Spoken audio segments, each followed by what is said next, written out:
నా పేరు స్పందన అండి. దుర్గామాధవి చిన్న కుమార్తె నేను.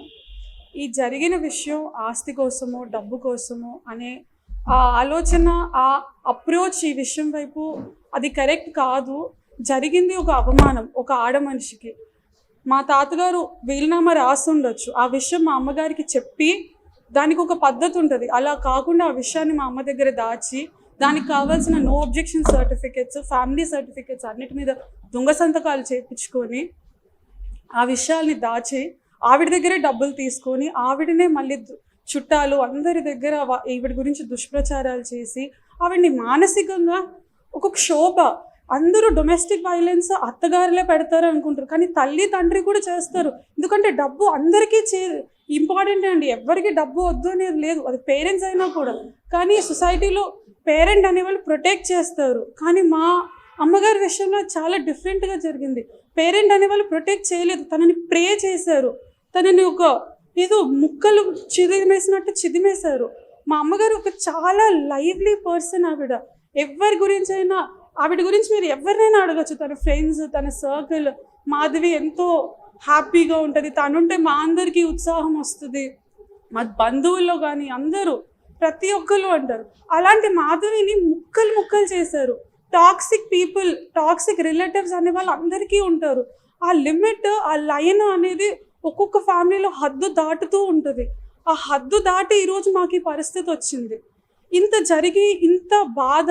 మేము ఈ విషయాన్ని అమ్మ బాధపడుతుంది, మీరు దీన్ని సరిచేయండి, మీరు ఈ విషయాన్ని ఏదో ఒకటి చెయ్యండి అని ఎన్నోసార్లు బతిమలాడినా కూడా వాళ్ళ ఇంటికి వెళ్ళి ఒకసారి బతిమలాడాను, ఫోన్ చేసి బతిమలాడాను. ఏం చేయమంటావు, మా ఇష్టం, మా డబ్బులు, ఇలా.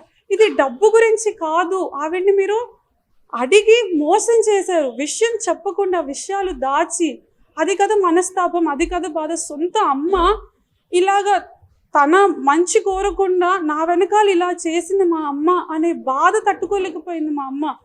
డబ్బు అనేది అసలు విషయమే కాదండి, అసలు విషయమే కాదండి. కరోనా టైంలో నా భార్య చేసిన సేవ గురించి చెప్పు.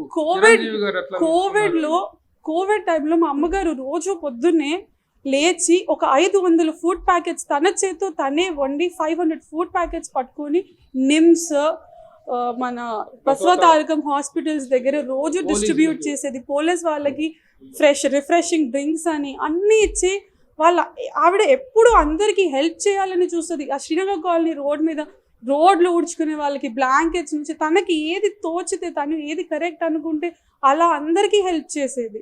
ఎంతోమంది మా రిలేటివ్స్లోనే వాళ్ళ కెరియర్ బాగుంటుంది, హైదరాబాద్ తీసుకొని వచ్చి వాళ్ళని సెటిల్ చేయండి అని చెప్పి ఎంతోమందిని తీసుకొని వచ్చి ఇక్కడ సెటిల్ చేసింది. డబ్బు అనేది అసలు విషయమే కాదండి. ఇక్కడ ఎంతో మంచి పని చేస్తూ డబ్బుల గురించి అసలు సమస్యే కాదు. ఆవిడే కోవిడ్ టైంలో చిరంజీవి చారిటబుల్ ట్రస్ట్కి ఆవిడ 1 lakh rupees డొనేట్ చేసింది కోవిడ్ ఫండ్ కింద.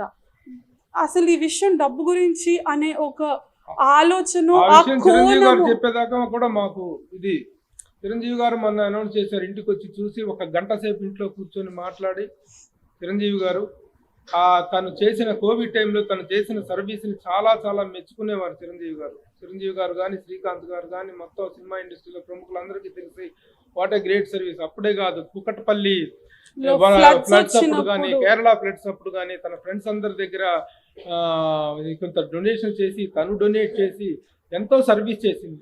అలాంటి వ్యక్తి డబ్బు కోసం ఇప్పుడు కుటుంబాల్లో జరుగుతున్న ప్రచారం ఏంటంటే కేవలం డబ్బు కోసం ఆశతో ఆ అమ్మాయి ఇంత పనిచేసింది అనేటువంటి ప్రచారం జరుగుతుంది. ఆ ప్రచారాన్ని తిప్పి కొట్టాలనేటువంటిది మా అది నిజం కాదండి. డబ్బు కోసము చేయాల్సిన అవసరమే ఆవిడికి లేదు. మేమందరం చాలా బాగా సెటిల్ అయిపోయి ఉన్నాం. అమ్మగారికి ఇది డబ్బుల గురించి కాదు, కేవలం ఆమె ఆత్మాభిమానం దెబ్బతిన్నది. ఒక ఆడపిల్లని నీకు ఎలాంటి సంబంధం లేదు, 35 ఏళ్ళు మా వాళ్ళ అమ్మ వాళ్ళు ఏది చెబితే అదే రైట్ అనుకొని, మా అమ్మకి పెళ్ళై 35 years అయింది. అయినా కూడా మా అమ్మ వాళ్ళు చెప్పిందే కరెక్ట్, మా అమ్మ వాళ్ళు బాగా తెలుసు, వాళ్ళకి పెద్దవాళ్ళ మాట మనం వినాలి అని వాళ్ళకి రెస్పెక్ట్ ఇస్తే ఈ 35 ఏళ్ళలో నమ్మకాన్ని వాళ్ళు ఇట్లా ఒక రోజులో తొడిపి పడేసి ఇష్టం వచ్చిన ముక్కలు చేశారు. ఆ ఆత్మాభిమానం దెబ్బతినింది. అది దీనికి అంతటికీ కారణం. ఆ విషయాన్ని అందరూ గుర్తించాలని నేను కోరుకుంటున్నాను. That is the one request. And మాకు కేవలం న్యాయమే కావాలి. ఈ విషయం పట్ల మాకు కావాల్సింది పోలీసులు వాళ్ళ మీద కఠిన చర్యలు తీసుకోవాలి. ఎందుకంటే ఇలాంటి టాక్సిక్ పీపుల్ సొసైటీలో ఉండకూడదండి. అండ్ ఇలాంటి వాళ్ళని ఒకసారి శిక్షిస్తే మిగతా వాళ్ళకు కూడా భయం వస్తుంది. సొంత చెల్లిని, సొంత కూతుర్ని, సొంత ఆడబిడ్డని మనం ఏదంటే అది చేద్దాం, ఎవరేం చేస్తారు అనే ధైర్యం, బ్లేమ్ గేమ్ ఏదంటే అది మాట్లాడడం. ఈ బ్లేమ్ గేమ్స్ని, ఈ ఈ ఇట్లాంటి ఒక టాక్సిక్ నేచర్ని ఆపాలి. రిలేటివ్స్ ఇచ్చే ఈ టాక్సిసిటీని ఆపాలండి. Thank you. Thank you. నా భార్య పెట్టిన వీడియో అది చూడండి ఒకసారి.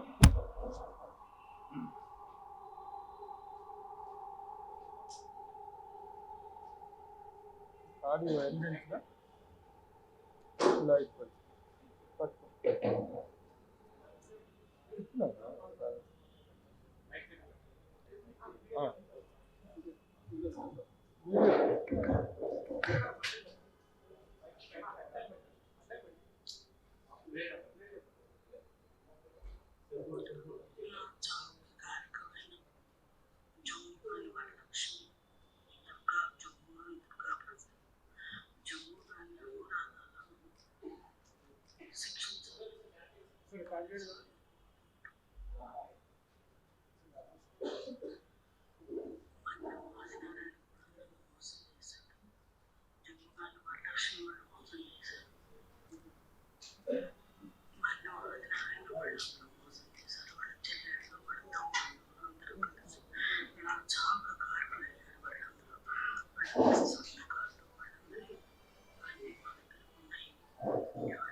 ఏమండి, క్షమించండి, ఈ వయసులో మిమ్మల్ని ఒంటరిగా వదిలిపెట్టి వెళ్ళిపోతున్నాను అని చెప్పి మీరు వదిలేసినటువంటి ఆ చివరి మాటలే మా గుండెలు చీల్చేస్తున్నాయి.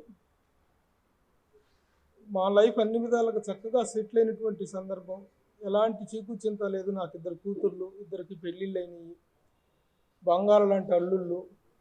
నేను మంచి పొజిషన్లో, సుమన్ టీవీలో మంచి పొజిషన్లో సీనియర్ జర్నలిస్ట్గా నాకంటూ సమాజంలో ఒక గౌరవం, ఒక గుర్తింపు ఉంది. అన్ని విధాలుగా హ్యాపీగా ఉన్న టైంలో కేవలం కానీ ఎక్కడైనా ఏ సమయం ఎక్కడైనా అత్తింటి ఆరేళ్లకు ఇంకేదో దుర్మార్గాలకు బలవుతారు, కానీ పుట్టింటి ఆరేళ్లకు బలైనటువంటి పరిస్థితి నా జీవితంలోనే ఎదురైంది, నాకే ఎదురైంది. నా భార్య ఆ పుట్టింటిలో వాళ్ళ అమ్మ, వాళ్ళ నాన్న బతికుండగా, ఆయన చచ్చిపోయాడు, వాళ్ళ నాన్న బతికుండగా కూడాను ఒక డిస్పారిటీ, ఆడపిల్ల వేరు మగపిల్లాడు వేరు అనేటువంటి ఆ డిస్పారిటీని మొదటి నుంచి చూపించేవాళ్ళు. నాన్న వాళ్ళని వదిలేసి మనకెందుకు, మన జీవితం మనం హ్యాపీగా ఉన్నాం, మన పిల్లలు హ్యాపీగా ఉన్నారు, ఎందుకు వాళ్ళ గురించి ఇది చేస్తామని చెప్పేసి ఎంతగా నేను చెప్పినా సరే తను వాళ్ళ అమ్మ ఒక సందర్భంలో మాట్లాడినటువంటి ఒక దుర్భాషని తట్టుకోలేక, ఒక సందర్భంలో ఆస్తి పంపకాల విషయంలో అంత ఆస్తి మొత్తం కొడుకు పేరు మీద రాశాడు వాళ్ళ నాన్న. కొడుకు పేరు మీద రాస్తే నా కూతురు పెళ్ళి నేను చాలా ఘనంగా నిర్వహించుకున్నాను. ఆ పెళ్లిలో వాళ్ళ పెత్తనము, వాళ్ళ ఆధిపత్యము లేదు. సినిమా ప్రముఖులందరూ వచ్చేసి సినిమా ఇండస్ట్రీ మొత్తం నా కూతురు పెళ్ళికి వచ్చేసారు. ఆ వైభవాన్ని చూసుకొని కన్న వాళ్ళే కుళ్ళుకొని ఆ రోజు నుంచి వెళ్ళిపోయి ఆస్తి అంతా కొడుకు పేరు మీద రాసుకున్నాడు. రాసుకుంటే నాకు అవసరం నీ ఆస్తి, నాకు అవసరం నీ ఆస్తి కోసం నేను ఆశపడలేదు, నేను యాచించలేదు. ఆ తరువాత వాళ్ళ ఇల్లు, ఈ మన్యం ఆదినారాయణ అనే వ్యక్తి వాళ్ళ ఇంటిని వేలం బ్యాంకీలో తాకట్టు పెడితే ఆ ఇల్లు వేలానికి వస్తే, ఆ ఇల్లు మేము పెరిగిన ఇల్లు, మా నాన్న కట్టిన ఇల్లు, మేము విడిపించుకుంటాను అని చెప్పేసి నా భార్య డబ్బులు కట్టి కొంత 80 లక్షల రూపాయలు అక్కడ ఇక్కడ అప్పు చేసి తీసుకొచ్చి కట్టి ఇచ్చేస్తే, ఆ వీలునామాలో రాసిన విషయం మాకు బ్యాంకు వాళ్ళు చెప్పిన దాకా తెలియదు. వీలునామాలో ఆస్తి మొత్తం కొడుకు పేరు మీద రాసేశాడు, కూతురికి చిల్లి గవ్వ కూడా లేకుండా చేశాడు. కూతురికే కాదు, తల్లి పేరు మీద ఆస్తి రాస్తే దాంట్లో కూతురికి హక్కు ఉంటుందని చెప్పేసినటువంటి దుర్బుద్ధితో, దూరాలోచనతోటి భార్య పేరు మీద కూడా ఒక్క గజం స్థలం కూడా రాయకుండా చచ్చిపోయాడు మా మామగారు.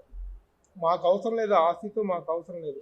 కానీ మేము వాళ్ళు కట్టిన ఇల్లు కష్టాల్లో ఉంది, బ్యాంకీలో వేలానికి వెళ్ళిపోతే పరువు పోతుందని చెప్పి నా భార్య ఎగబడిపోయి డబ్బు కట్టి ఆ ఇంటిని విడిపిస్తే ఆ డబ్బులు మాకు రెండు కొంతకాలానికి ఇచ్చినప్పటికీ